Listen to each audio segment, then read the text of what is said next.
Hey everybody, this is Scorpion here. So I figured I would show or teach something new. I plan on posting this on all three of my channels, just so people can find this. This is something I have not done yet, but I've done some research on and I'm getting started, I guess as of today. So y'all stick around if you think this might be something you're interested in. A little bit of free cash.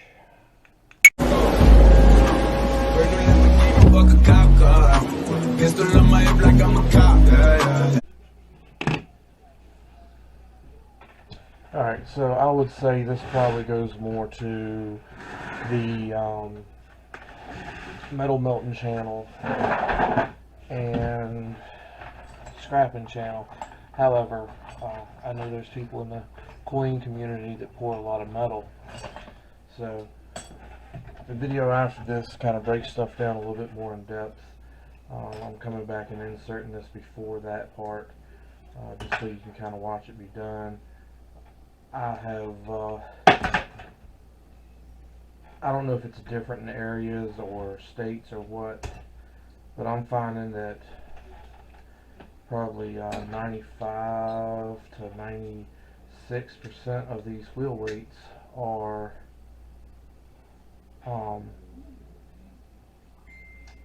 lead. Probably about 3 or 4% or so are steel, and maybe 1% is zinc. I would be interested to know if this is different in other areas, so if anybody's ever done this before or has any idea, let me know. But I know there's a lot of people in all three communities, for that matter, that like to get their hands on some free metal that they don't have to pay for. And you know, lead is one of those metals that's kind of difficult to come by. So here's a way for you to get free lead. Pick it up, melt it. Well, pick it up, sort it, and melt it. Went to like 4 or 5 places today, and all of them were super happy to give it to me for free. And you can always take your steel and turn it in at a scrapyard. Your zinc, you can turn it in at the scrapyard, and the lead you can turn in at the scrapyard. Especially if you take the time to melt the zinc and copper. I'm sorry, the zinc and lead. Of course, all of them have these little clips on them. They're steel, so when you throw it in, you let it heat up. These clips will float to the top. You just scoop them off with a spoon, and then you can pour your little ingots and get maximum value that way instead of dirty lead or whatever. And I think I said in the video later, you know, you can, you know, some people use it to make pew pew things. Some people just like to have a little stack of it.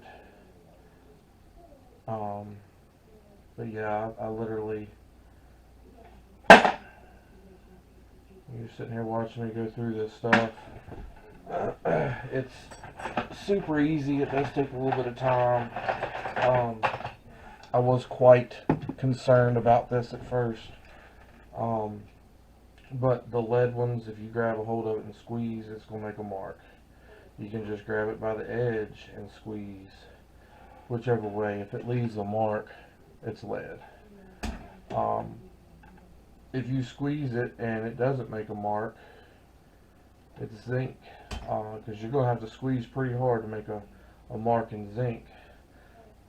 Everything that I've seen with FE on it has been steel.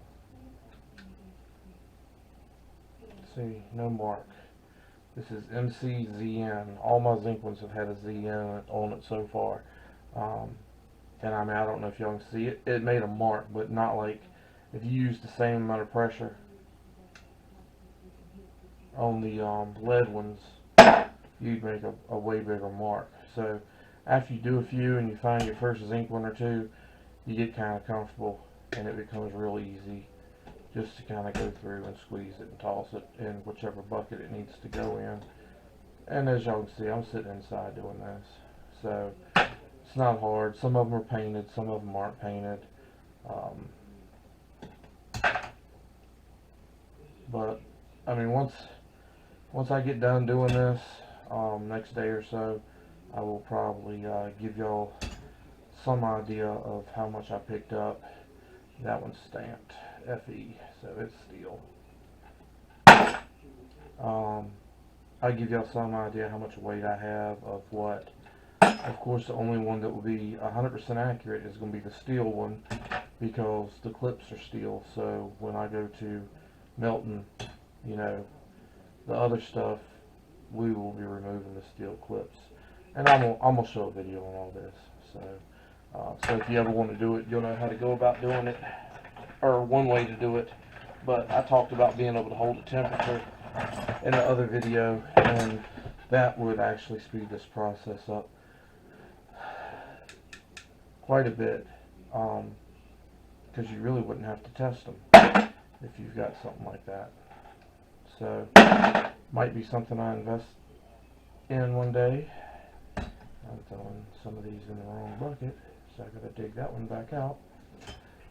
But anyway, just a little update here I thought I'd add in there for y'all. Hope y'all enjoy, and the part coming up kind of explains a little better. Alright, so here's kind of where we stand. So I've been wanting to get a hold of lead. Everywhere I've gone and talked to them where they change tires and stuff, they're like, yeah, you can have the wheel weights, no problem. Just bring a bucket, we'll swap them out, and you know, come by every so often, we'll swap them out for you. So there's a lot of places around here that do tires. One way to get some free lead.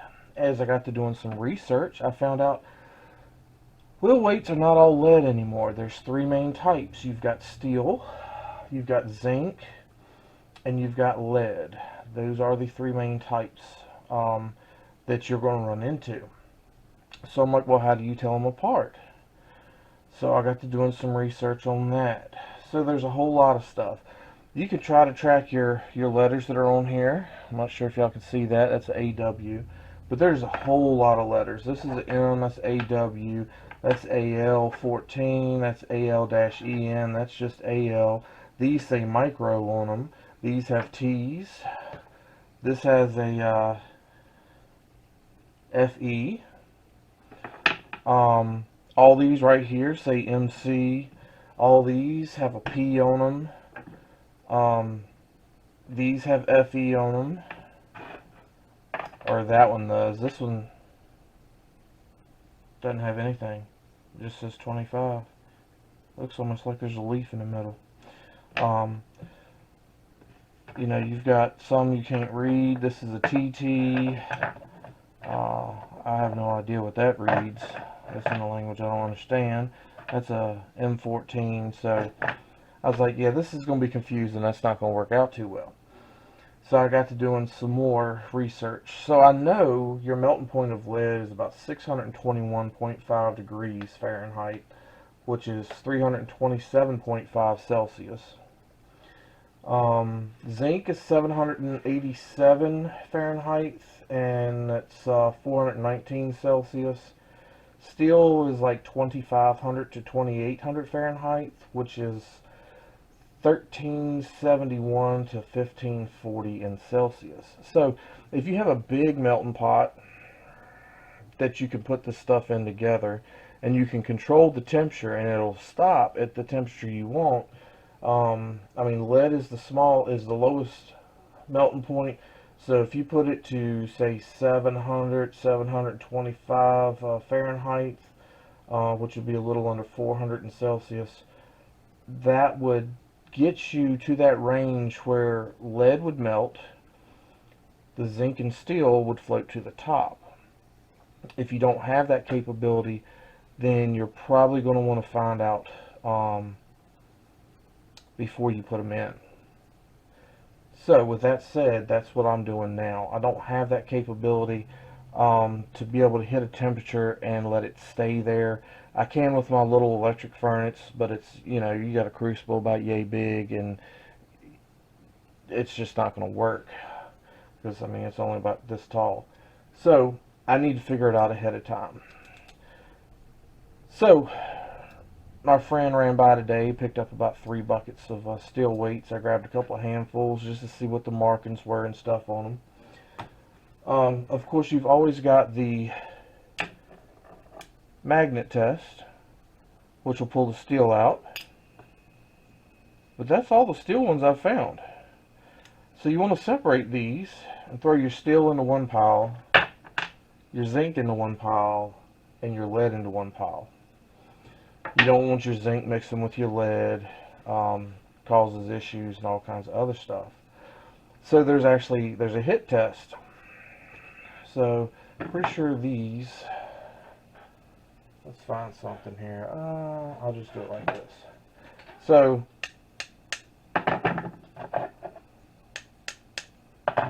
those sound the same. What about this one? Sounds different. So if you get you a nice sized piece of metal and you whack them on there, you'll learn there's 3 different sounds, and you can sort them that way if you want. But absolutely the best test is going to be the cut test, because lead is the softest. Just like that. That's lead. No question about it. And you don't have to cut them in half. You just want to kind of grab them and squeeze. That's lead. It doesn't take much pressure to cut lead. So, I mean, we got all these with different numbers and stuff on them. They're lead. So far. So, that eliminates that problem. But you have to go through every single one of them to figure it out. Takes time. It is what it is. You know, if you flatten them all out, you can run a magnet over them and pull the steel ones out, but that's like an extra step, and it's just easier just to squeeze it. If you got a few people that can help you, you can knock it out in no time. So that's going to be how I test my wheel weights to find out which ones are lead, which ones are zinc, and which ones are steel, so I know what to melt for what. And you can use these for a few different things. You can pour ingots with it that can be used depending on what size furnace you want. You can sell it after you turn it into pure lead. You can use it to make fishing weights. You can use it to pour your own ammo, all kinds of stuff. But this is just a free supply of lead. All you gotta do is stop by and pick it up. Most places don't even want to fool with it because they got to pay somebody to haul it off, and yeah. So I find most of the stuff I pick up and get from people, they give it to me just because they don't want to deal with it. They don't want to pay. If it's a business, they don't want to pay somebody to go do it, because they can make more money putting on tires. You know, they can put on a couple sets of tires instead of driving 45 minutes to go turn this lead in. So if you'll come get it, you know, why not? Then they don't have to fool with it. It's out of their way, and everybody's happy. So that's how you approach this stuff with people. If it's something you're interested in, some of them are painted. All of them are dirty, but when you go to melting them, all that dirt, paint, steel clips, all that floats to the top. You'll scoop it right off. And I will definitely make a video of that and show you how to clean it up and everything when I get to that point in the process. So right now I'm just stacking some, testing it, sorting it, and learning. Because y'all know I love to learn. If it's something I think I can do or whatever, and I've got a way to learn it, I'll learn it and put it to work. I mean, that by itself is a whole lot of weight. And I've got a couple buckets full. So, hope y'all enjoyed this. I'm going to post it on all the channels, so later when I have more subscribers on the other channels, you know, if I'm pouring lead stuff for people, if they want it,